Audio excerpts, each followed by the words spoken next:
मैं मीनू शर्मा आप सभी का आपके अपने YouTube चैनल की कथा टीवी पर स्वागत करती हूँ।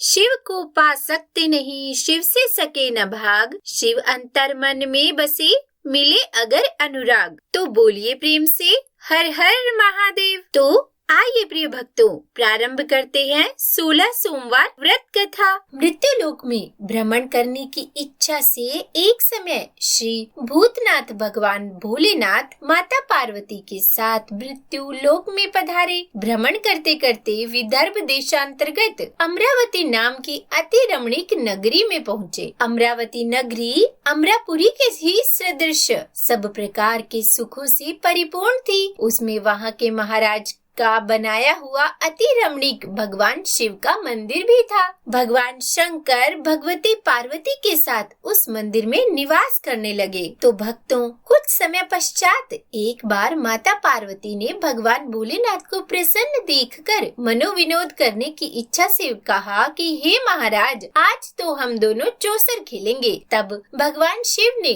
प्राण प्रिया की बातों को मान लिया और दोनों चौसर खेलने लगे। उसी समय मंदिर का पुजारी ब्राह्मण मंदिर में पूजा करने आया था। तब माता पार्वती ने पुजारी जी से प्रश्न किया कि पुजारी जी बताओ, इस बाजी में हम दोनों में से किसकी जीत होगी। तब ब्राह्मण बिना विचारे शीघ्रता से बोला कि महादेव जी की जीत होगी। और थोड़ी देर में बाजी समाप्त हुई। माँ पार्वती की विजय हुई और भगवान भोलेनाथ हार गए। तब माँ पार्वती बहुत ही क्रोधित हुई और ब्राह्मण को झूठ बोलने के अपराध के कारण श्राप देने को उद्यत हुई। भोलेनाथ ने माता पार्वती को बहुत समझाया, परंतु उन्होंने ब्राह्मण को कोढ़ी होने का श्राप दे ही दिया।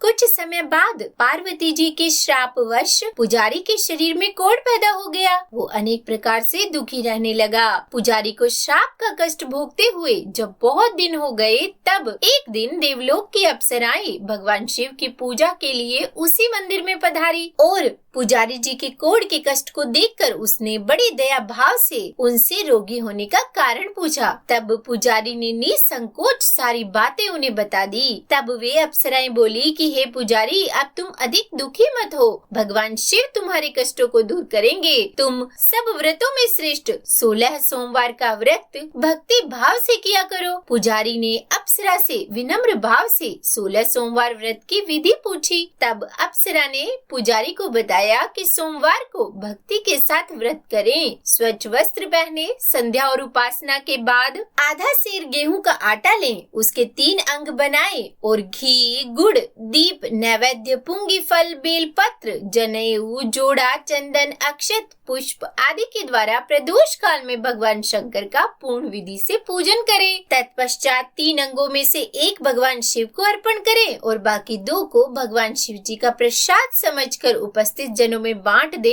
और आप भी प्रसाद पावे। इस विधि से 16 सोमवार व्रत करें और फिर 17वें सोमवार को पाव सेर पवित्र गेहूं के आटे की बाटी बनाएं, उसमें घी और गुड़ मिलाकर चूरमा बनावे, भगवान भोलेनाथ को भोग लगाकर उपस्थित भक्तों में बांटे और उसके बाद कुटुंब सहित प्रसाद लें। तो भगवान शिव जी की कृपा से उसकी सभी मनोरथ पूर्ण हो जाते हैं। भक्तों, ऐसा कहकर अप्सराएं तो स्वर्ग लोक को चली गई और ब्राह्मण ने यथाविधि 16 सोमवार व्रत किया तथा भगवान शिव की कृपा से रोग मुक्त होकर आनंद से रहने लगा। अब कुछ दिनों बाद भगवान शिव और माता पार्वती फिर से उसी मंदिर में पधारे। ब्राह्मण को निरोग देखकर पार्वती जी ने ब्राह्मण से रोग मुक्ति होने का कारण पूछा। तो ब्राह्मण ने 16 सोमवार व्रत की कथा सुनाई। तब यह सुनकर पार्वती जी अति प्रसन्न होकर ब्राह्मण से व्रत की विधि पूछकर स्वयं व्रत करने को तैयार हो गई। व्रत करने के बाद उनकी मनोकामना पूर्ण हुई और उनके रूठे पुत्र स्वामी कार्तिकेय स्वयं माता के आज्ञाकारी हुए। तब कार्तिकेय जी को भी अपना यह विचार परिवर्तन का रहस्य जानने की इच्छा हुई और वे अपनी माता से बोले कि हे माता, आपने ऐसा कौन सा उपाय किया जिससे मेरा मन आपकी ओर आकर्षित हुआ। तब पार्वती जी ने वही 16 सोमवार व्रत की कथा उनको भी सुनाई और तब कार्तिकेय जी ने कहा कि इस व्रत को मैं भी करूँगा, क्योंकि मेरा प्रिय मित्र ब्राह्मण बहुत दुखी दिल से प्रदेश गया है, मेरी उससे मिलने की बहुत इच्छा है। और फिर कार्तिकेय जी ने भी इस व्रत को किया और उनका प्रिय मित्र उन्हें मिल गया। मित्र ने इस आकस्मिक मिलन का भेद कार्तिकेय जी से पूछा। तब वह बोले कि हे मित्र, हमने तुम्हारे मिलने की इच्छा करके 16 सोमवार का व्रत किया था। अब तो ब्राह्मण मित्र को अपने विवाह की बड़ी इच्छा हुई और उसने कार्तिकेय जी से व्रत की विधि पूछी और यथाविधि व्रत किया। व्रत के प्रभाव से जब वह किसी कार्यवश विदेश गया तो वहाँ के राजा की लड़की का स्वयंवर था और राजा ने प्रण किया था कि जिस राजकुमार के गले में सब प्रकार से श्रृंगारित हथिनी माला डालेगी, मैं उसी के साथ अपनी प्यारी पुत्री का विवाह कर दूंगा। भगवान शिव जी की कृपा से वह ब्राह्मण भी स्वयंवर देखने की इच्छा से राज्यसभा में एक ओर बैठ गया। नियमित समय पर हथिनी वहाँ आई और उसने जयमाला उस ब्राह्मण के गले में डाल दी। राजा ने अपनी प्रतिज्ञा के अनुसार बड़ी धूमधाम से अपनी कन्या का विवाह उस ब्राह्मण के साथ कर दिया और ब्राह्मण को बहुत सारा धन देकर और सम्मान देकर संतुष्ट किया। ब्राह्मण सुंदर राजकन्या पाकर सुख से जीवन व्यतीत करने लगा। एक दिन राजकन्या ने अपने पति से प्रश्न किया कि हे प्राणनाथ, आपने ऐसा कौन सा भारी पुण्य किया था जिसके प्रभाव से हथिनी ने सब राजकुमारों को छोड़कर आपको वरण किया? तब ब्राह्मण बोला कि हे प्राण प्रिय, मैंने अपने मित्र कार्तिकेय जी के कथना अनुसार 16 सोमवार का व्रत किया था और उसी के प्रभाव से मुझे तुम जैसी स्वरूपवान पत्नी की प्राप्ति हुई। तब व्रत की महिमा को सुनकर राजकन्या को बड़ा आश्चर्य हुआ। वह भी पुत्र की कामना करके व्रत करने लगी। भगवान शिव जी की दया से उसके गर्भ से एक सुंदर, सुशील, धर्मात्मा और विद्वान पुत्र उत्पन्न हुआ।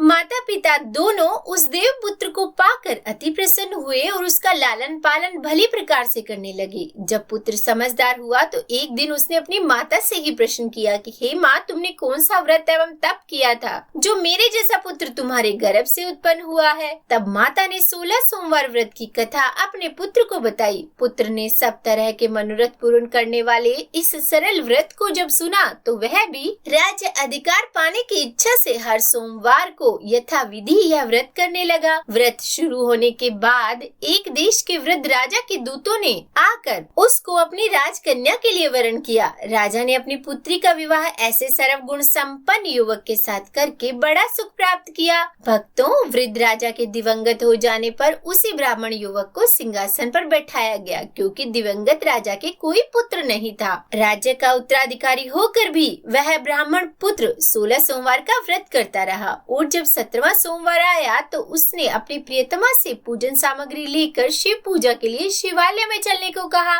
परंतु उसकी पत्नी ने उसकी आज्ञा की परवाह नहीं की। दास दासियों द्वारा सब सामग्रियां शिवालय भिजवा दी गई, परंतु वह स्वयं नहीं गई। जब राजा ने भगवान शिव जी का पूजन समाप्त किया तब एक आकाशवाणी हुई कि हे राजा, अपनी इस रानी को राजमहल से निकाल दे, नहीं तो यह तेरा सर्वनाश कर देगी। आकाशवाणी को सुनकर राजा के आश्चर्य का ठिकाना नहीं रहा। उसने मंत्रणागृह में आकर अपने सभासदों को बुलाकर पूछा कि हे मंत्रियों, मुझे आज शिव जी की आकाशवाणी हुई है कि राजा तू अपनी इस रानी को निकाल दे, नहीं तो यह तेरा सर्वनाश कर देगी। राज्य में मंत्री तथा सभासद आदि सब विस्मय और दुख में डूब गए, क्योंकि जिस कन्या के कारण उन्हें राज्य मिला है, राजा उसी को निकालने का जाल रच रहा है। यह कैसे हो सकेगा? पर राजा ने अपनी पत्नी को राजमहल से निकाल दिया। रानी दुखी हृदय से भाग्य को कोसती हुई नगर के बाहर चली गई। बिना पद त्राण, फटे वस्त्र पहने, भूख से दुखी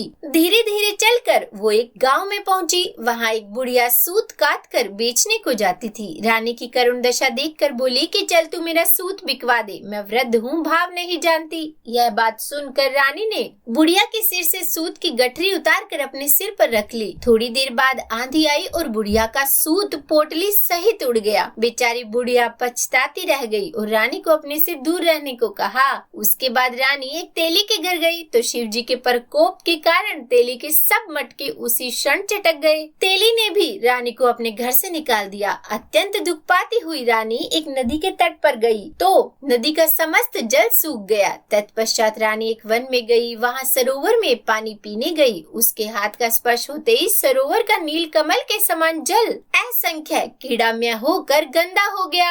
रानी ने भाग्य पर दोषारोपण करते हुए उस जल को पीकर पेड़ की शीतल छाया में विश्राम करना चाहा, परंतु रानी जिस भी पेड़ के नीचे जाती उस पेड़ के पत्ते तत्काल टूटकर गिर जाते। तब वन सरोवर जल की ऐसी दशा देखकर गऊ चुराते ग्वालों ने अपने गोसाई जी से, जो उस जंगल में स्थित मंदिर में पुजारी थे, यह बात बताई और फिर गोसाई जी के आदेश अनुसार ग्वाले रानी को पकड़कर गोसाई जी के पास ले आए। रानी के मुख कांत और शरीर शोभा देखकर गोसाई जी जान गए कि यह अवश्य ही कोई विधि की गति की मारी कुलीन स्त्री है। पुजारी ने रानी से कहा कि पुत्री, मैं तुम्हें अपनी पुत्री के समान रखूंगा, तुम मेरे आश्रम में ही रहो, मैं तुमको किसी प्रकार का कष्ट नहीं दूंगा। तब गोसाई जी के वचन सुनकर रानी को धीरज हुआ और वह आश्रम में ही रहने लगी। पर रानी जो भोजन बनाती तो उसमें कीड़े पड़ जाते, अगर जल भरकर लाती तो उसमें भी कीड़े पड़ जाते। रानी की यह दशा देखकर गोसाई जी बहुत दुखी हुए और रानी से बोले कि हे बेटी, तुम्हारे ऊपर कौन से देवता का कोप है जिससे तुम्हारी ऐसी दशा है। तब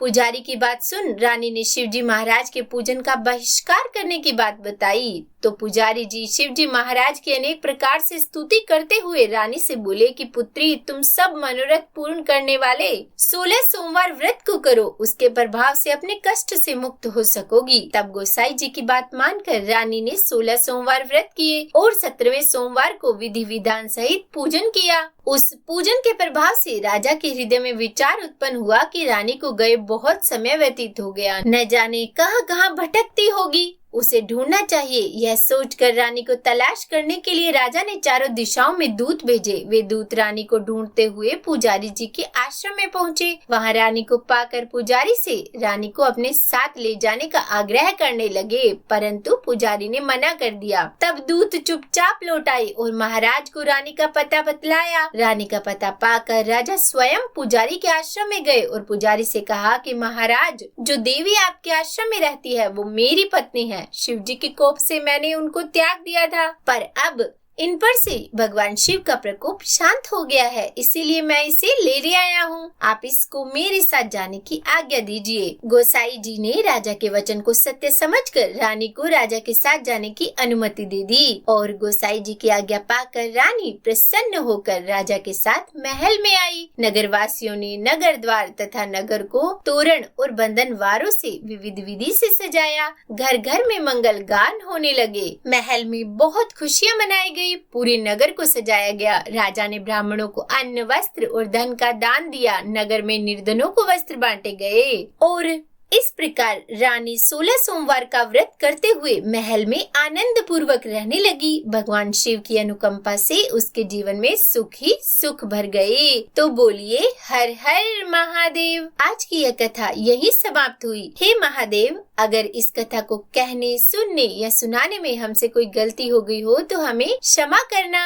16 सोमवार के व्रत करने और कथा सुनने से मनुष्य की सभी मनोकामनाएं पूर्ण होती है और जीवन में किसी तरह की कमी नहीं होती। स्त्री पुरुष आनंद पूर्वक जीवन यापन करते हुए अंत में मोक्ष को प्राप्त करते हैं। तो उम्मीद करती हूँ आज की यह कथा आपको अच्छी लगी होगी। अगर पसंद आई हो वीडियो तो लाइक एंड शेयर कीजिएगा और चैनल पर नए हैं, सब्सक्राइब नहीं किया तो सब्सक्राइब भी कर ही दीजिएगा। और हाँ, कमेंट बॉक्स में हर हर महादेव जरूर लिखिएगा। तो बोलिए हर हर महादेव।